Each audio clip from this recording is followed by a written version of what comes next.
BBC multi speciality ಆಸ್ಪತ್ರೆ, BBC college ಹಾಗೂ nursing ಮತ್ತು BBC institute of paramedical science ವತಿಯಿಂದ ಗಂಗಾವತಿ ನಗರದಲ್ಲಿ ಡಾಕ್ಟರ್ JB ಚಿನ್ವಾಲರ್ ಅವರ ನೇತೃತ್ವದಲ್ಲಿ ಬೈಕ್ ಸವಾರರಿಗೆ ಮತ್ತು ಕಾರ್ ಚಾಲಕರಿಗೆ ಸೀಟ್ ಬೆಲ್ಟ್ ಬಗ್ಗೆ ಕಡ್ಡಾಯವಾಗಿ ಬೈಕ್ ಸವಾರರು ಹೆಲ್ಮೆಟ್ ಧರಿಸುವಂತೆ ಮತ್ತು ಸಾರ್ವಜನಿಕರಿಗಾಗಿ ಗಂಗಾವತಿ ನಗರದಲ್ಲಿ ಜಾಥಾವನ್ನು ಮೂಡಿಸುವ ಮೂಲಕ ಸಾರ್ವಜನಿಕರಿಗೆ ಜಾಗೃತಿ ಮೂಡಿಸಲಾಯಿತು.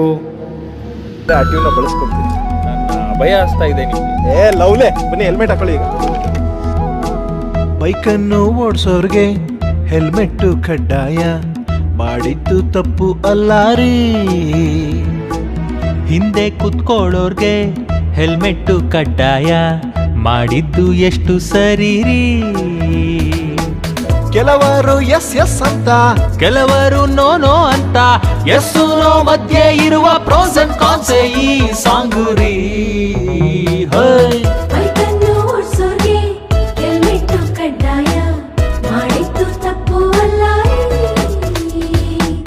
ಈ ವ್ಯಾಲೆಂಟೈನ್ಸ್ ಡೇಗೆ ನನ್ನ ವೈಫ್ಗೆ ಒಂದು ಹೆಲ್ಮೆಟ್ ಗಿಫ್ಟ್ ಮಾಡೋಣ ಅನ್ಕೊಂಡಿದ್ದೀನಿ. ಆಕ್ಚುಲಿ ಹೆಲ್ಮೆಟ್ ತುಂಬಾ ಒಳ್ಳೇದು, ಯಾಕಂದ್ರೆ ಸಣ್ಣಗಿರೋರು ಗಾಡಿ ಓಡಿಸ್ಬೇಕಾದ್ರೆ ಗಾಳಿಗೆ ಎಲ್ಲಿ ಹಾರೋಗ್ಬಿಡ್ತಾರೆ ಅಂತ ಹೆಲ್ಮೆಟ್ ಕೊಟ್ಟಿದ್ದಾರೆ. ಆ ಹೆಲ್ಮೆಟ್ ಬಾರದಿಂದಾದ್ರೂ ಗಾಡಿ ಆರಾಮಾಗಿ ಓಡಿಸ್ಬೋದು.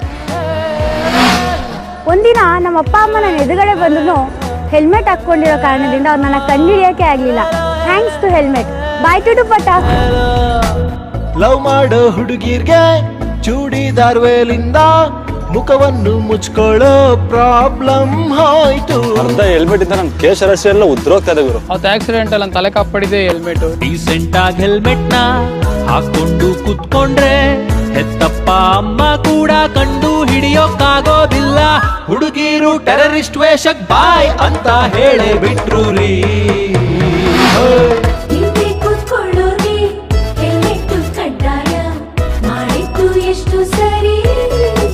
ನಾವೊಂದಿನ ರೋಡಲ್ಲಿ ಹೋಗ್ಬೇಕಾದ್ರೆ ಮಗ ಯಾರೋ ಬಂದು ನನ್ನ ಚೈನ್ ಕಿತ್ತಾಕೊಂಡು ಹೋಗ್ಬಿಟ್ಟ.